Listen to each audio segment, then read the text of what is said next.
have hope, you can keep becoming a better self. Mm. Hardships don't have to define you or limit you, but they can inspire you to become better.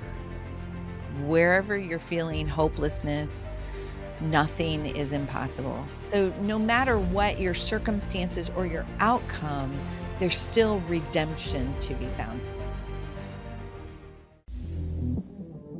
Kill Complacency, a podcast that inspires growth and intentionality and helps you overcome your greatest obstacles. Years ago, I was a youth pastor, and the pastor, his name was Fred, was counseling this lady named Nancy. And Nancy was struggling in her marriage. And that was all Fred would do with her. Is she would come in and she would complain about her husband.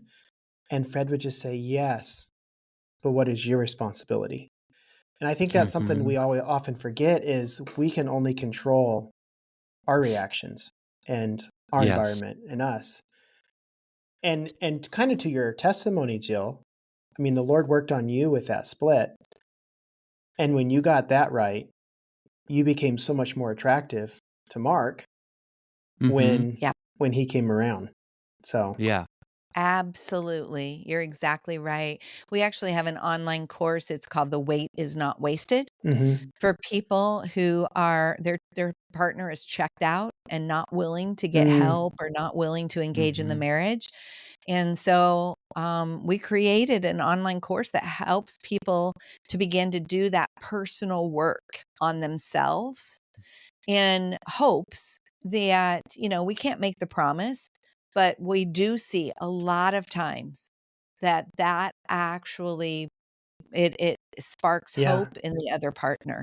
Yeah. And so, where I finally landed, I didn't know if my marriage would make it or not, but I knew that growth would still be valuable. So even if my marriage didn't make it, it would be valuable for me as a mother.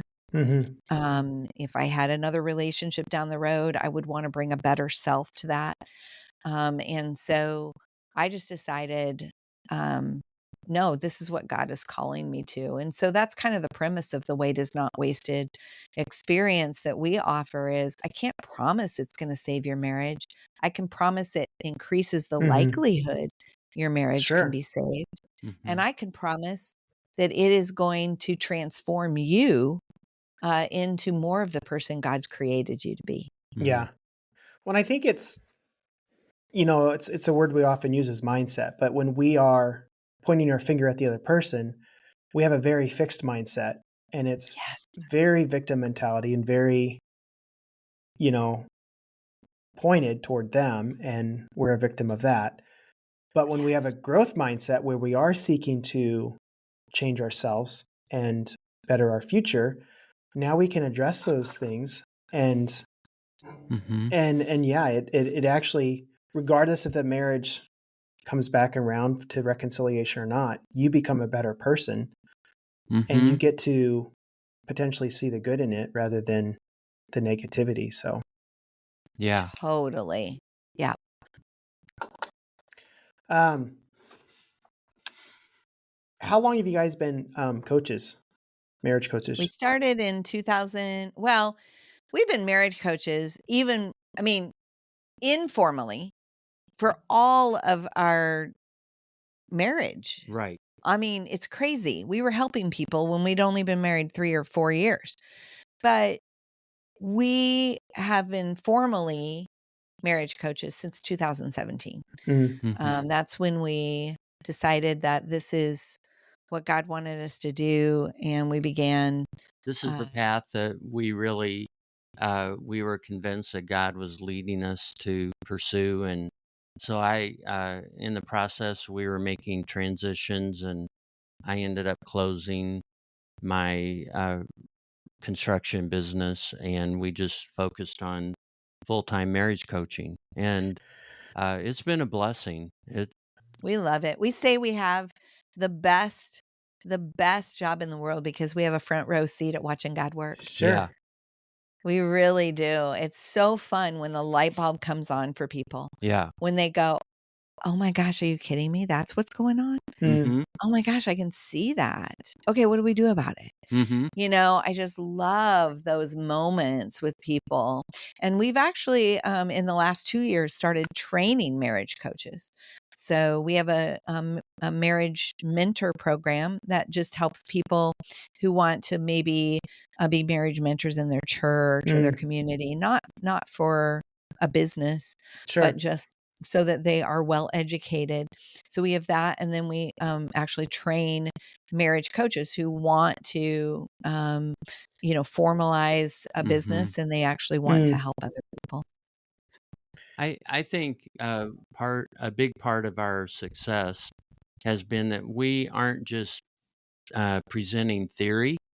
Sure. We're presenting real life experiences and a proven strategy to move past the hurt and the brokenness to what Jill and I call a 2.0 relationship. And so all the brokenness and messed up part of us is in 1.0, we become 2.0. And so that has been a big draw for people, that you're not just giving us points that you haven't lived. Mm-hmm. I would say we hear that a lot, especially with our intensive. So we offer a 3, 4, or 5 day intensive. Couple comes to our home. We spend 3, 4, or 5 days with them, and we will only work with them. Yeah. And we hear that a lot. Some of them have been to other intensives, that have been group intensives and not as effective. And then B, where they were more taught like by a psychologist or a Christian counselor, that kind of a thing, who hasn't lived it. It's been theory. And what people give, the feedback they give us is, you guys, I mean, you're teaching from where you did it wrong to where you're doing it differently now, and you're getting a better result. And that is compelling. It's authenticity again. It is. It is. Yes, you're right. Yeah. So, we're happy to do that. It's one thing to read out of a textbook or whatever and communicate it, and anyone can teach that way, but they can't be authentic about it. Yeah. Right. And that's the influence that you have there. Yeah. Yeah, that's very true. Talk to me about perfectionism infection. Perfectious infectious. Perfection infection. Yes. Yes, the perfection infection.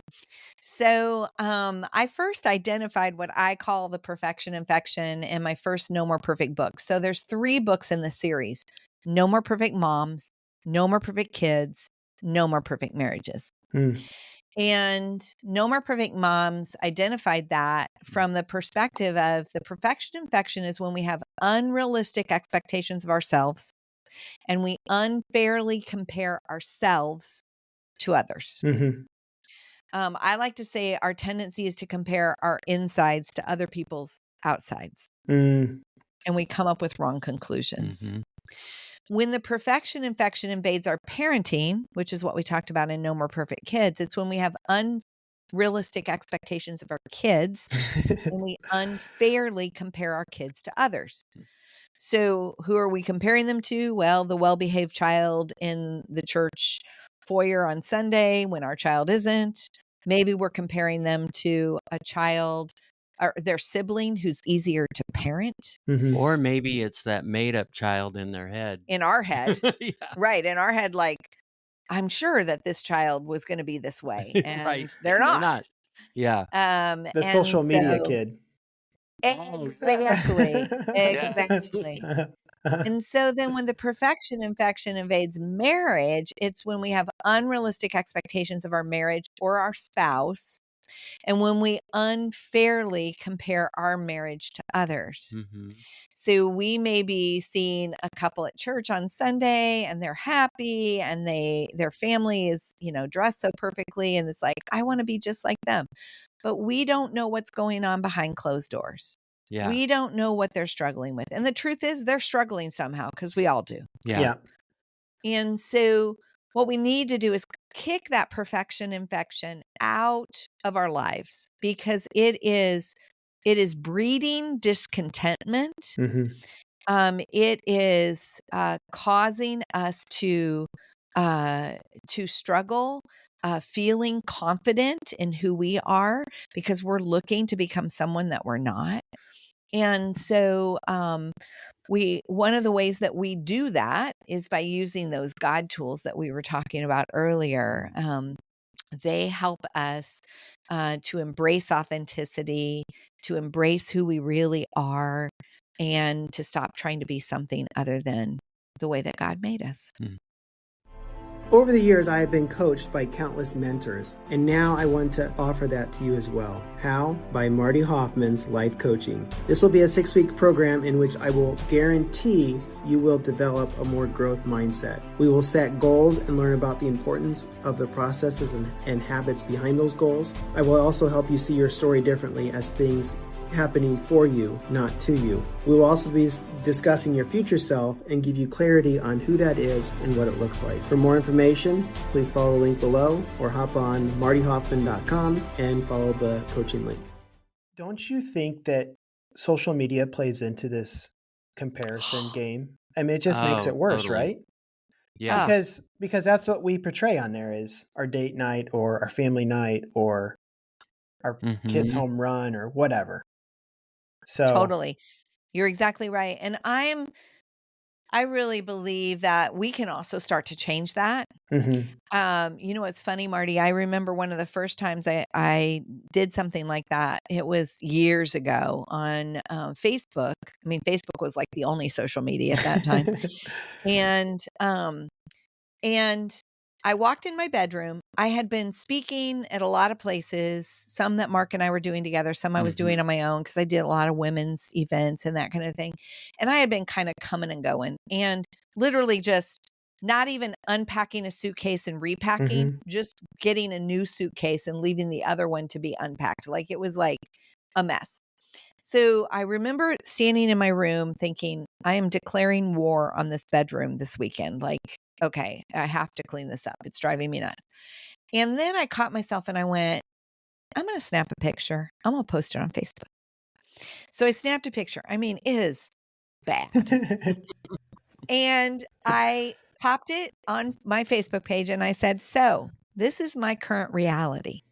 What's yours? This is Mark's reality. Yeah, that's true. That's very true. Digging through. Yeah. And I'm going to tell you, it was one of the, I've only had 2 or 3 posts that have gone viral, and that was one of them.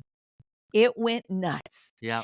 And women were posting pictures of the condition of their car, their kitchen sink, under their child's bed.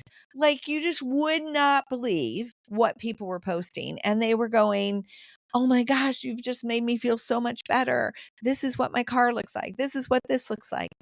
And what I have found is that honesty begets honesty. Yeah. So authenticity again. Yep. Yes, man. When we start sharing more honestly and authentically, then it makes it safer for others to do so. And the more we do that, the more we kick the perfection infection out of our lives, because it's not defining us. God defines it, not the condition, not our struggles, not the condition of our home. God defines us. That's good. What are some little habits or tricks that you guys do, or that you would encourage people to do, to strengthen their marriage on a daily, weekly, monthly basis? Like, for instance, something my wife and I are committed to is the cruise. Like, we just feel like it's something to look forward to. It's an anchor. It costs some money, but it's us for a week. Like, that's an annual event for us. Good for you. That's cool. I love it. I would say for me, because my 1.0 self was very dominated by negative thinking and out of control emotions. So I consistently speak a mantra to myself or truth The mantra I say to myself is I can be steady or stable, or steady and stable. If things start to get a little anxious, I can be steady and stable. And that's really grounded me, so that I am doing that. I'm living it Well, out. you're bringing a different self. One of the things we say in our No More Perfect Marriages book is when I'm a better me, we're a better we. So what Mark's talking about there is that is something he does to bring a more steady self to the relationship. And I really appreciate it because in the past I had to deal with his emotional swings. Yeah. And so I really, really appreciate that. Yeah. Something that is little, but increase the touch in your marriage. When you walk through the kitchen, just touch your partner's arm or their shoulder. When they arrive, walk up to them and give them a kiss, not a peck, a kiss. Just those kind of little bids for connection makes such a difference in saying, I see you, I value you, you're not just something on my to-do list. Send a text in the middle of the day that says, I'm thinking of you. Yeah. After the kids go to bed tonight, let's snuggle on the couch. I mean, those kind of little things are really big things in the marriage relationship. They're bricks that add up. They are. Totally. Yeah. Yeah.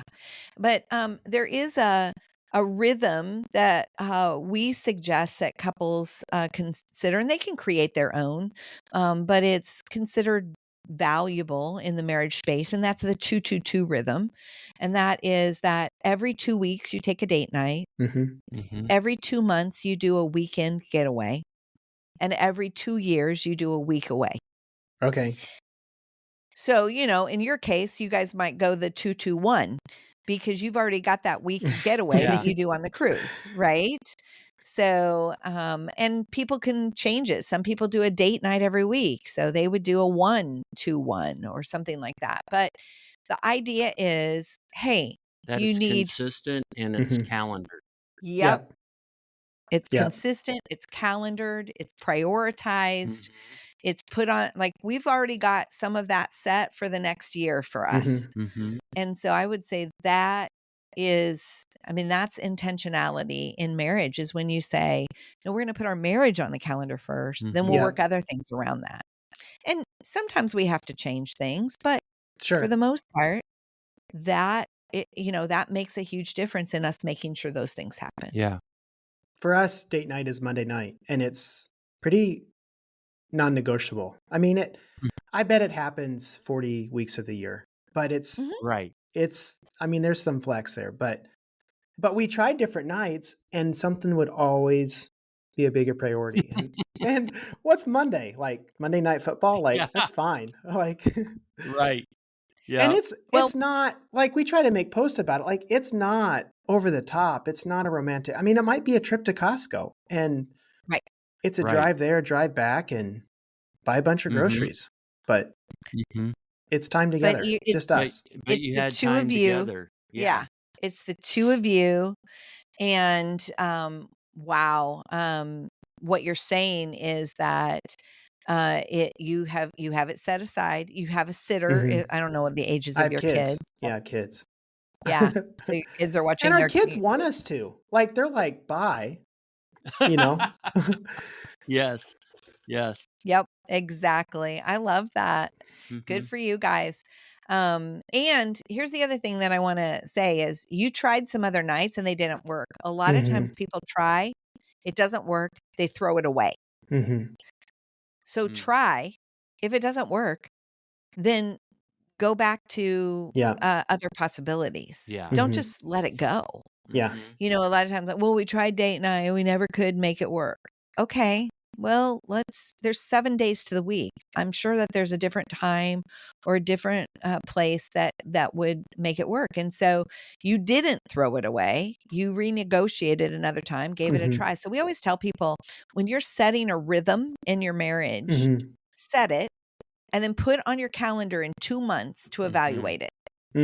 Because if it hasn't happened regularly for one reason or another, then you need to rethink it and figure out another option.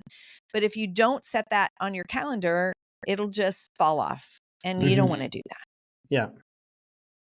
If you want to wear a billboard of a message of kill complacency or live intentionally, then check out my merch store. It's www.mindsetshop.com. Mindset is with an X, so it's MINDXET shop, SHOP.com. Mindsetshop.com.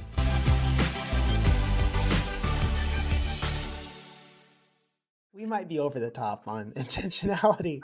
At least because everything's scheduled, and because we know that. I don't think that's over the top. No, it's really good because I feel like we do so much more because it is that way.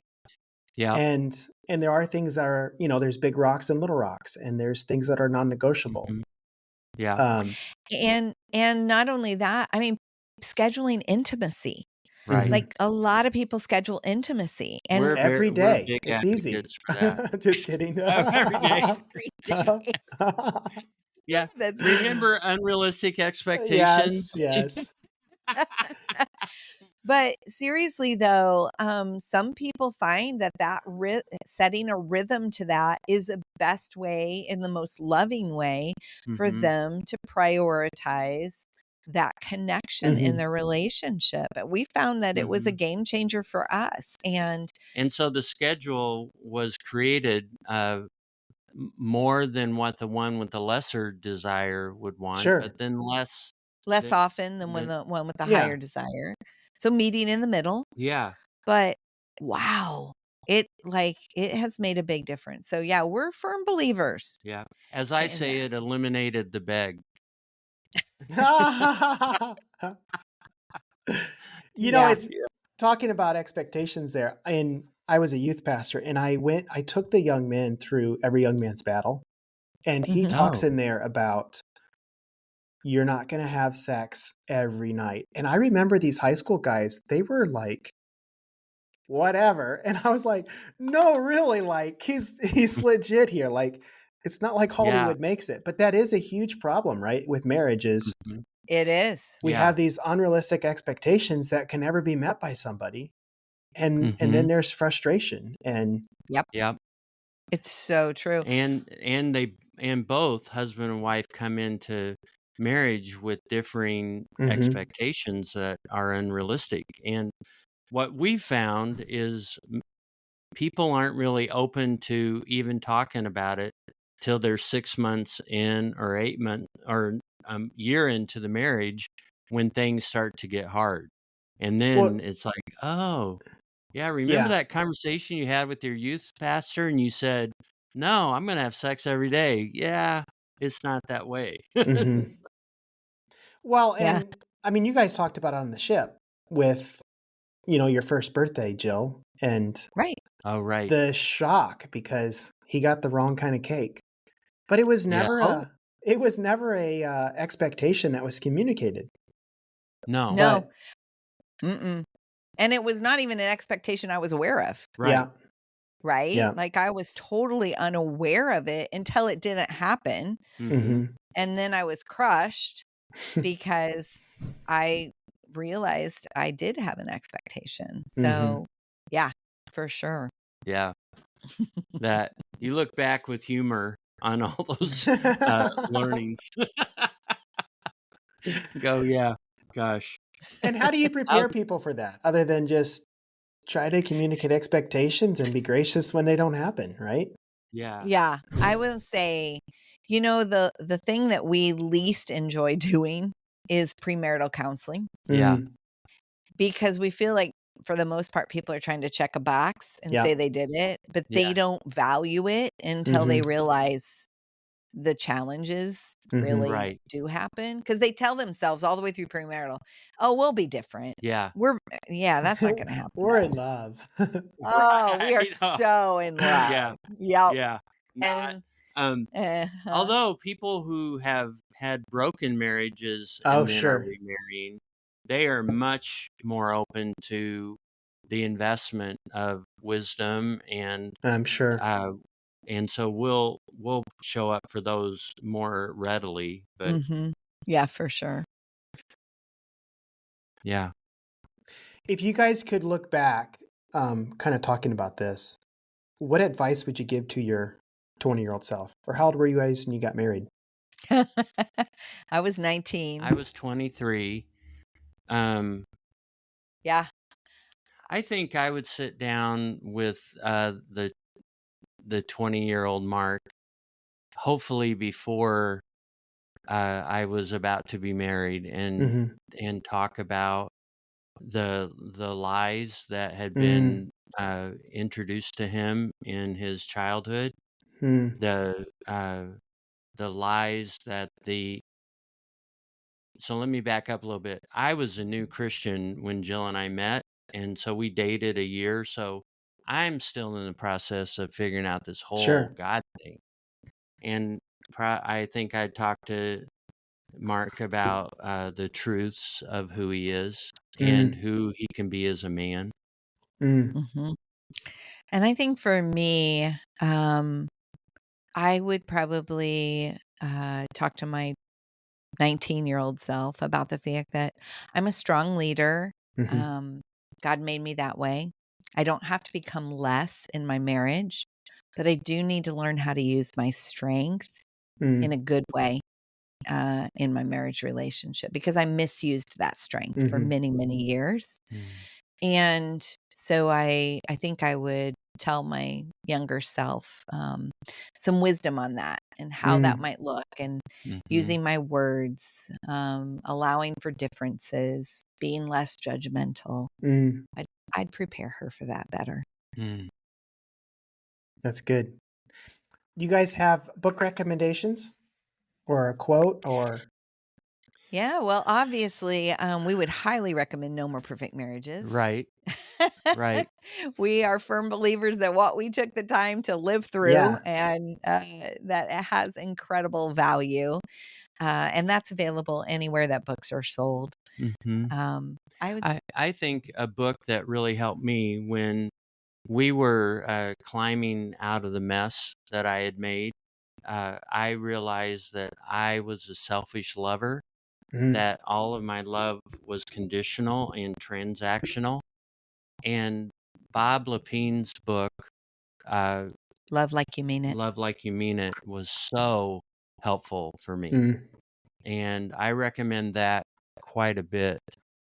Uh, Mhm, and we actually did a podcast with him that mhm. it was so good. Yeah, Mm. our podcast is called the No More Perfect Podcast, and we did do an interview with Bob Lepine, Hmm. which the cruise is named after his book, Yes, Love I Like didn't You know Mean that. It. Yeah.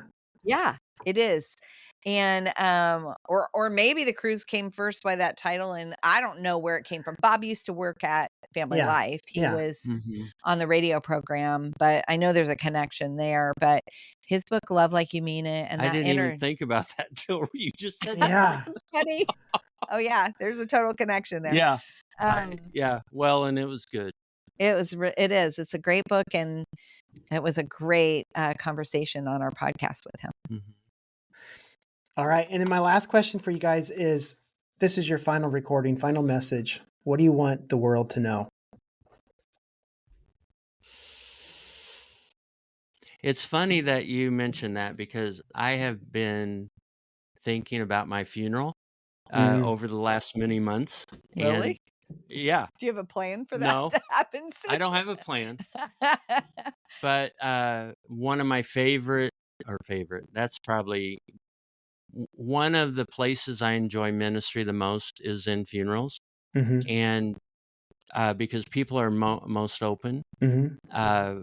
And I also have sat through funerals where messages were terrible. And I've been thinking about giving my own message to from a video.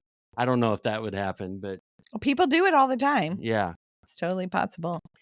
But I think a couple things that I would say is, first, I would tell Jill that I really loved her, and I'm grateful for all the things that we could work through and become together. And then I would turn that to people and say, have hope. You can keep becoming a better self. That hardships don't have to define you or limit you, but they can inspire you to become better. And I was actually thinking mine was along that line. It was just that nothing is impossible with God. Yeah. Nothing. So wherever you're feeling hopelessness, nothing is impossible. It may not be, and that God can redeem anything. Yeah. Like he can take the pain and turn it into purpose in your life. And you may not have the exact outcome you desire. Like there was unless Mark had had that experience on Easter Sunday, I had no doubt God was chasing him. The question was Mark going to respond to the chase? Yeah. Right? Yep. So even if our marriage hadn't made it, I believe my life would have experienced redemption. So no matter what your circumstances or your outcome, there's still redemption to be found. That's God's specialty. And so trust that whatever pain you're experiencing, he can turn that into purpose. That's powerful. How do people follow you guys, look you up, all that good stuff? Well, the best way is on our website, and they just go to markandjill.org, markandjill.org. And on Instagram, we operate under my Instagram, which is jillsavage.author. We're there on Instagram and Facebook, jillsavage.author. And we occasionally post on TikTok. We got a pretty good following there. I need to post more often. And on TikTok, I'm Jill Savage author. Okay. Well, thank you guys so much for doing this. And I just look forward to following you guys more and hope we can get more people to be more intentional in their marriage. Yeah. Well, thank you for having us, Yeah. Marty. Thank we really you appreciate it. For the ministry you do. It's exciting. It's Thank you. I just wanted to thank you guys for listening to the end. In closing, I just wanted to add that if this message resonates with you, if it aligns with your values and something in it today triggered something, then you can also look me up on Facebook, LinkedIn, Instagram, YouTube. We are really trying to help people live more intentional lives to kill the complacency with which they have subscribed to. I know there's many ways in which I get sucked in all the time. So if this is beneficial, follow me there.